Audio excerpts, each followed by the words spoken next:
સાગરની અંદર ડૂબેલી છે તે જુઓ.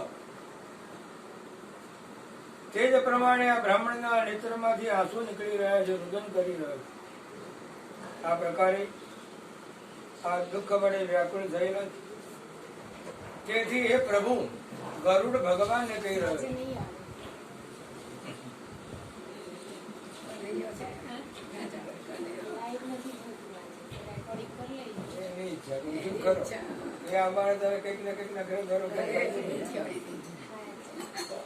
પ્રમાણે આ બ્રાહ્મણના નેત્રમાંથી અહીંથી બંધ નથી કાઢ્યો. આના લીધે કોઈ તકલીફ નથી.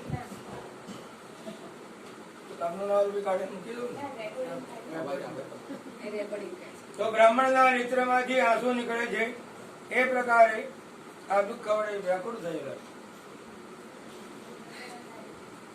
છે. તે પ્રભુ આપ ભક્તનું દુઃખ સહન નથી કરતા. તો આજે બ્રાહ્મણનું દુઃખ જોઈને શું આપણી નિર્બંધુત્વ ક્યાં ચાલુ ગયું? આપણી દયા ક્યાં ગઈ? ગરુડ ભગવાનને કહે છે, પ્રભુ આપનો ભક્ત વત્સલ સ્વધર્મ ક્યાં ગયો? એમ જ આપની ચતુર્વિધ મુક્તિ ભક્તના હસ્તગત છે. આપના આરાધનાનું મહાત્મા સર્વત્ર પ્રખ્યાત છે. તો બ્રાહ્મણે આપની આરાધના કરી પુત્રની ઈચ્છાથી, તો આપણે એની ઈચ્છા પૂર્ણ કરવી જોઈએ. ગરુડ ભગવાનને કહે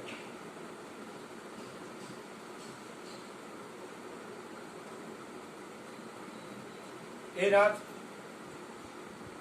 જયારે આપ આ બ્રાહ્મણને પુત્ર નું વરદાન નથી આપી શકતા, ત્યારે આ કાર્ય અકાર્ય કરવા જે આપણું સામર્થ્ય છે પણ નષ્ટ થઈ જશે. જો ભાગ્યમાં લખ્યા પ્રમાણે જ મળતું હોય તો પછી તમારા માટે તો કોઈ તપ કેમ કરે? તમારું આરાધન શા માટે કરે? ભાગ્યમાં નથી લખ્યું એ મેળવવા માટે તો પ્રભુ ઘણી વાર માણસો પ્રયત્ન કરે છે આપને આશીર્વાદ મળે. આ બ્રાહ્મણે તપ કર્યું આપો છો, તારા ભાગ્યમાં આમ લખ્યું છે, તમારે તાકાત છે ભાગ્યને મેળવવાની. ગરુડ કોઈ પણ પ્રકારે તમારે એને પુત્ર આપવો જ જોઈએ એમ ગરુડજી ભગવાનને કહે.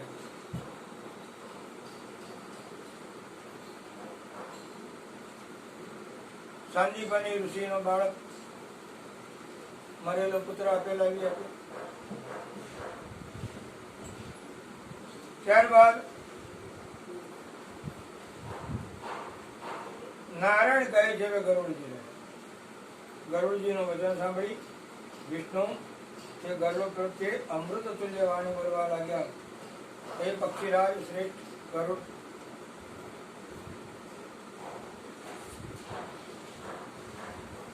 હું તો એ બાળકને આશીર્વાદ આપી શકું એમ નથી, પણ એક કામ કરો, ભગવાન ગરુડજીને કહ્યું, તમે જ આ બ્રાહ્મણને પુત્ર પ્રાપ્તિનો આશીર્વાદ આપો. જો ગરુડજી ભગવાન ગરુડજી આશીર્વાદ આપી શકતા ભગવાન ના આપી શકે, પણ હંમેશા ભગવાન કોકને નિમિત્ત બનાવે. એટલે ભગવાને ગરુડજીને કહ્યું, એ ગરુડ તમે જ શીઘ્ર એનો મનોરથ પૂર્ણ કરો.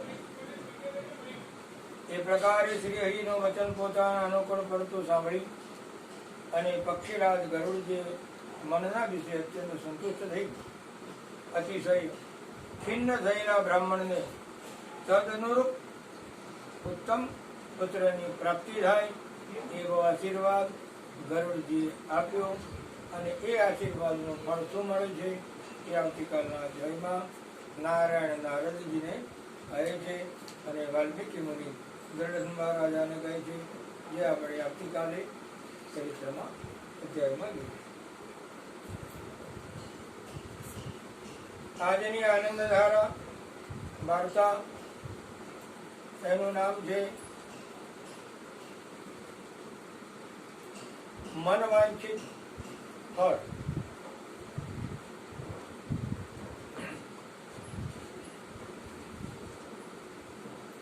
મન વાંછિત ફળની પ્રાપ્તિ કરાવનારું એવી આજની આનંદ ધારાનું નામ. ધારા નગરીમાં ધનેશ્વર નામનો એક વિપ્ર રહેતો હતો. ધનેશ્વર શું નામ હતું એનું? ધનેશ્વર.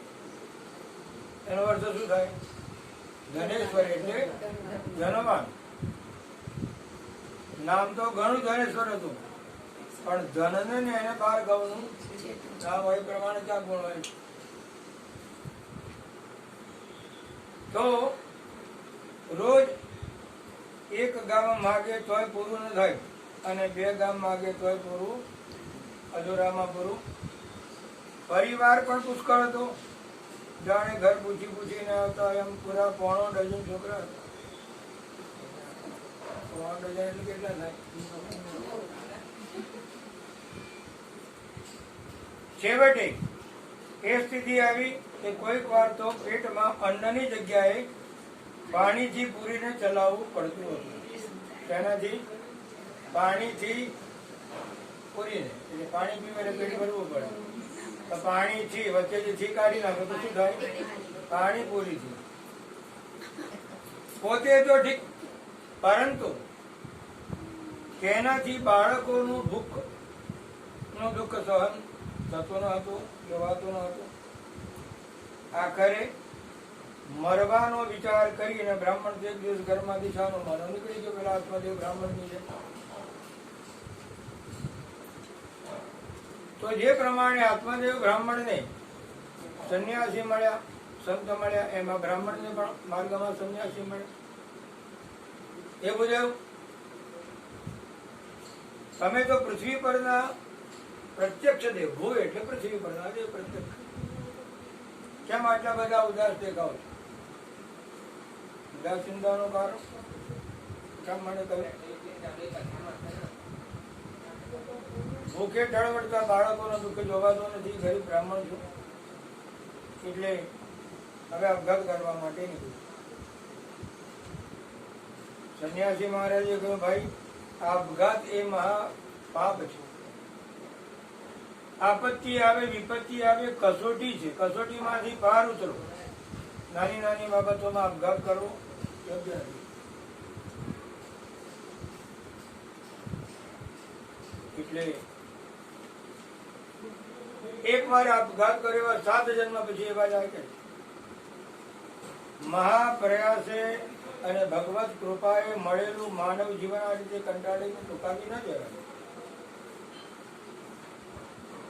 એને કાયરતા કહેવાય. માને દેહ તો દેવોને પણ દુર્લભ છે. દુર્લભ હો માણસો દેવ. તે પ્રમાણે દુર્લભતાએ મળેલા માનવ દેહને તો અપઘાત કરીને ટૂંકાવી દે ખોટું છે. માનવ દેહ તો દેવ બનવાની કૃતિ છે, ચાલુ છે. અરે દેવ તો શું, જન્માથી જનાર્દન પણ બનાવી શકે. આ મૃત્યુ,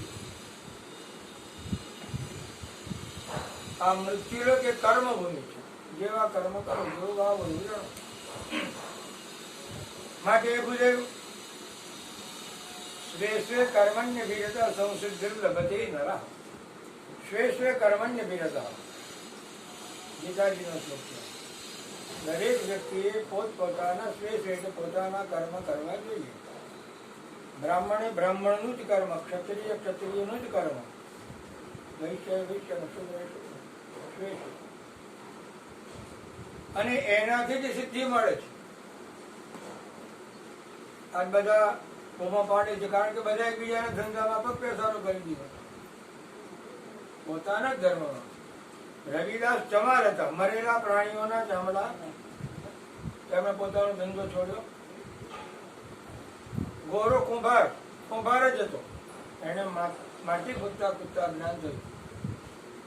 તુલાધાર વૈશ્ય.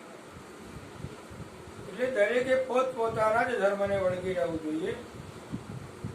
એ પ્રમાણે પુરુષાર્થ કરી રિદ્ધિ અને સિદ્ધિ જે જોઈએ એ મેળવવું જોઈએ. મળે છે આ બ્રાહ્મણ બે હાથ જોડીને કહેવા લાગે, મહારાજ સંન્યાસી મહારાજ, પણ હું શું કરું? જ્યાં મારું ભાગ્ય જ અવળું છે ત્યાં પુરુષાર્થ પણ કેટલું જોર કરે, કેટલી મહેનત કરે. કન્યાજી મહારાજ બોલ્યા, એ મિત્રો સાંભળો, નિરાશ ન થાવ. આજથી ચોથે દિવસે પવિત્ર પુરુષોત્તમ મહિનો આવે છે. આ મહિનામાં તમે બંને સ્ત્રી અને પુરુષ સ્નાન, દાન, જપ, તપ વગેરે જે યથાશક્તિ બને કરજો. દિવસમાં ફક્ત એક જ વાર જમજો. પુરુષોત્તમ પ્રભુ તમારા પર પ્રસન્ન થઈ તમને ગરીબાઈના કષ્ટમાંથી જરૂર મુક્ત કરશે. આટલું કઈ સુધ્યા સન્યાસી અંતર ધ્યાન થઈ ગયું. બ્રાહ્મણ જે આપઘાત કરવા માટે નીકળે તો ઘેર પાછું. ચોથે દિવસે પુરુષોત્તમ મહિનો આવ્યો. બંને પતિ પત્ની રોજ નદીએ નાહવા જાય છે. કાંઠા ગોળની વાર્તા સાંભળે છે. શક્તિ નદી પર ચટકી દાણા ગોળ કામ માટે મૂકે છે અને દેવ દર્શન કરે, કથા વાર્તા સાંભળે અને બપોરે એક ટાણું ભોજન કરે. પોતે પણ સાધારણ ભણેલો હતો બ્રાહ્મણ, સાધારણ બ્રાહ્મણ તમારા દેવ બિચારો કર્યું. તો સાંજના વખતે કોળમાં આજે અમુક કથા વાંચ્યું છે એવી રીતે એ મહાદેવનું મંદિર છે કોળમાં અને ઓટલે બેસીને આ બ્રાહ્મણ કથા પુરુષોત્તમ મહિનાની વાંચે જે મળે પ્રભુના આધારે. દિવસો ઉપર દિવસો ચાલ્યા જાય. કોળમાં જે કોઈ કથા સાંભળવા માટે આવે થોડું ઘણું સીધું આવે છે, એમાંથી રોજનો ઉદાર નિર્વાહ ચાલે છે. ભાઈ કે બચત જેવું રહેતું નથી, જે આવે એવું કરી જાય. છતાંય હરિના ભરોસે નાવડું અંકારે જાય. હવે ધ્યાન આપો, આ કોણમાં એક લક્ષાધિપતિ શેઠીઓ રહેતો. પૈસા તો પગમાં અથડાય, ગરીબાઈ શું એનું એને ભાન નથી, એને ખબર નથી. એવા શેઠિયાના ઘેર 7 દીકરીઓ છે. કેટલી દીકરીઓ છે? 7 દીકરીઓ. એક દીકરો નથી. અને જે શેઠાણી છે પાછા આજકાલમાં 9 બાળક આવે એની તૈયારીમાં. દરેક વખતે દીકરી જ આવતી હોવાથી શેઠનું મન આ વખતે વ્યગ્રતા અનુભવ્યું. આ વખતે શું દીકરી આવશે? વ્યગ્રતા અનુભવી રહ્યા, ચિંતા કરે. શ્રીમંતાઈના સુખમાં ઉછરેલા શેઠ કોઈ દિવસ ભૂખ્યા રહેવામાં કે ઉપવાસ કરવામાં માનતા નહોતા.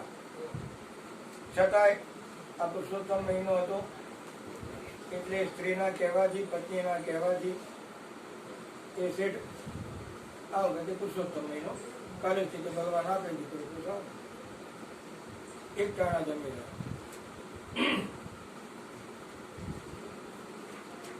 તો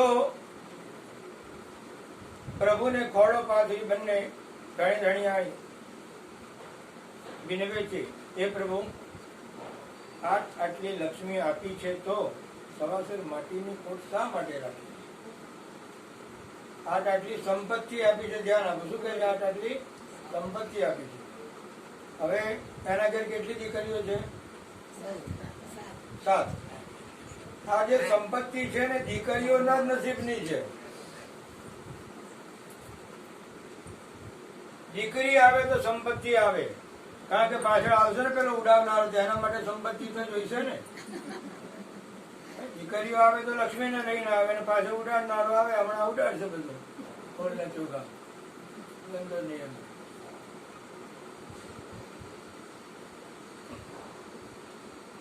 કઈ કહો તમને કે લાલચી લઈ દીધો દીવા અગરબત્તી કરતો. અગરબત્તી આ તો મારા ભાવની વાત છે. મને કે આજે લઈ દીધો કથા. મેં કીધું જો હું નૈના બેનને કહીને આવ્યો છું, એમના ઘેર એક લાલજી તો છે. ના વખતે કંઈ મંડપ નથી મોટું, ઘર હાંકડું છે. એટલે મેં કીધું હું કહીને આવ્યો છું, હું લઈ જવાનું નથી. અને તારે આવું હોય તેને પ્રેરણા કરી લઈ જશે. મેં કીધું કંઈ સમાન જેવું છે જ નહીં. તને અમે તારે કીધું તો આ પ્રમાણે એટલે દીકરીઓ એ એના ભાગ્યની સંપત્તિ છે, એટલે વિનવે છે. પ્રભુ આટલી લક્ષ્મી પણ સવાસર માટેની ખોટ શા માટે? જ્યાં સુધી ઘરમાં વાપરનાર નથી ત્યાં સુધી આ પૈસા કઈ સુખ આપતો નથી. વાપરનાર તો દીકરીઓ વાપરે એવી નથી, એકી પાછળ ના વાપરે. માટે આ વખતે લાજ રાખી અમારી હોશ પૂરી કરજો. આવું પ્રભુને વિનવે છે બંને પતિ પત્ની છે. એમ કરતા કરતા પુરુષોત્તમ માસની વધ દ્વાદશી, દ્વાદશી એટલે 12 રાત્રે સુતર મનમાં એક જ વિચાર ઘોળાયા કરે છે, કરે શું થશે? દીકરી આવશે. વિચારોમાં ખોવાયેલા હાથ નીચે ગઈ, ઊંઘી ગયા છે. સ્વપ્નમાં પુરુષોત્તમ ભગવાને દર્શન આપ્યા અને પછી પ્રભુ બોલ્યા કે શેઠિયા, મારા આ વ્રતના ફળ રૂપે તારે દીકરો જોઈએ છે અને પેલા બ્રાહ્મણને જે તારી પોળમાં સાંજે કથા વાંચે છે એને દ્રવ્ય જોઈએ, પૈસો જોઈએ. તો આજે પ્રભાતમાં તારે ત્યાં મારી કૃપાથી દીકરો અવતરશે, આજે સવારે. પછી તારો દીકરો અવતરે એટલે દીકરાની ભારોભાર શું આપવાનું પુષ્પાબેન? બ્રાહ્મણને આપી દેવાનું. આથી તને દીકરો મળશે અને દીકરાને દ્રવ્ય મળશે. આટલું કહી પ્રભુ સ્વપ્નમાં અંતર ધ્યાન થયા. શેઠિયો તો હર્ષ ગયેલો બની ગયો અને આ ગોગડી ગઈ. કથારીમાં બેઠો બેઠો પ્રાતઃ સ્મરણ કરે છે ભગવાનનું. તો સપનું સાચું પડે તો સારું, જપ કરવાના. અને ત્યાં પ્રભાત કાળ થયો અને દાસી હતી ઘરની દોડતી આવી, વધામણી આપી, શેઠજી જય હો જય હો, આપણે ઘેર પ્રભુએ દૂધ જેવો દીકરો આપે છે. આજે એના બેને ઘરે દીકરો પધારવાનો દૂધ જેવો. સમાચાર સાંભળતા જ શેઠના આનંદનો પાર ન રહ્યો. ગામમાં સાકર વેચાણી, ગાયોને ઘાસ ચારો ન ખાયો. ધ્યાન આપો, દાનનો સમય મેં બતાવ્યો છે ને, ક્યારે ક્યારે દાન કરવું. દીકરો થયો ને એટલે સાકર વેચી, ગાયોને ઘાસ નાખ્યું, ગરીબોને અન્ન અને વસ્ત્રનું દાન આપ્યું. અને શ્રાજે બ્રાહ્મણને પુત્રની ભારોભાર સુવર્ણ દક્ષિણા પણ અપાઈ. તો આ પ્રમાણે જે પુરુષોત્તમ મહારાજની કૃપાથી નિર્ધન અને ધનની પ્રાપ્તિ થઈ અને અપુત્રને પુત્રની પ્રાપ્તિ થઈ, અથવા કહો કે બંનેના મનવાંછિત ફળની પ્રાપ્તિ થઈ. આ છે પુરુષોત્તમ માસ.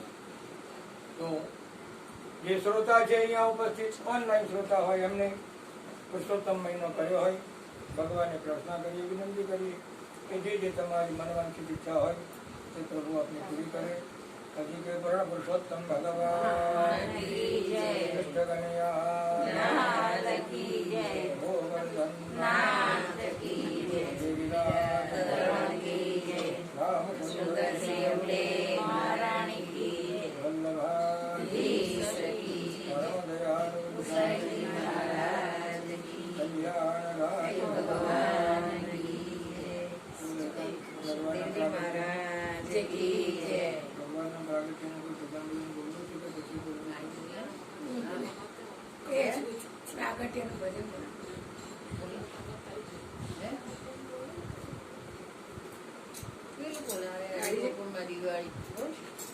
આજે કલ્યાણ બાગમાં દિવાળી દિવાળી આજે મારા દિવાળી મારે ઘેર પધાર્યા વનમાળી, આજે મારા દિલમાં દિવાળી, મારે ઘેર પધાર્યા વનમાળી, પોળી પોળી છે રૂપાળી, મારે ઘેર પધાર્યા વનમાળી, પોળી પોળી છે રૂપાળી, મારે ઘેર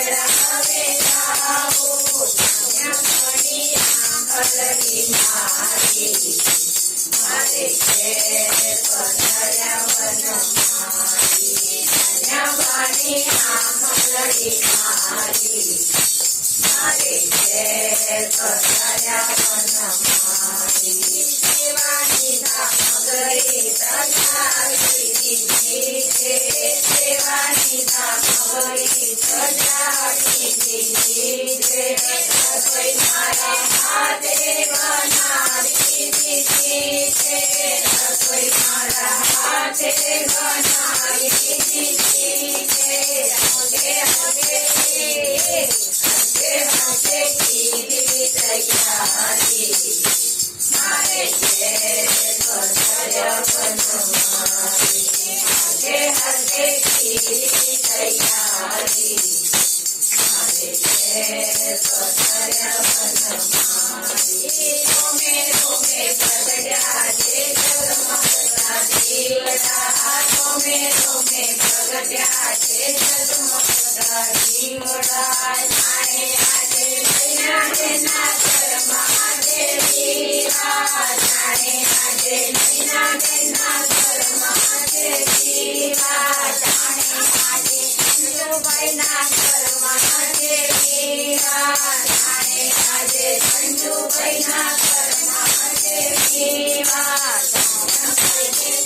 પલડી મારી મારે ઘેર પધાર્યા વનમાળી શ્રાવણ સુખે પલડી મારી મારે ઘેર પધાર્યા વનમાળી આજે મારા ઘરમાં દિવાળી મારે ઘેર પધાર્યા વનમાળી આજે મારા ઘરમાં દિવાળી મારે ઘેર પધાર્યા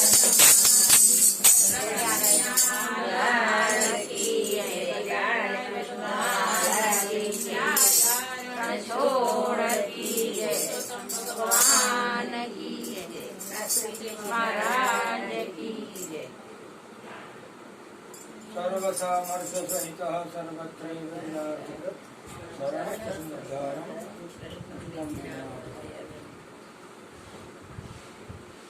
तो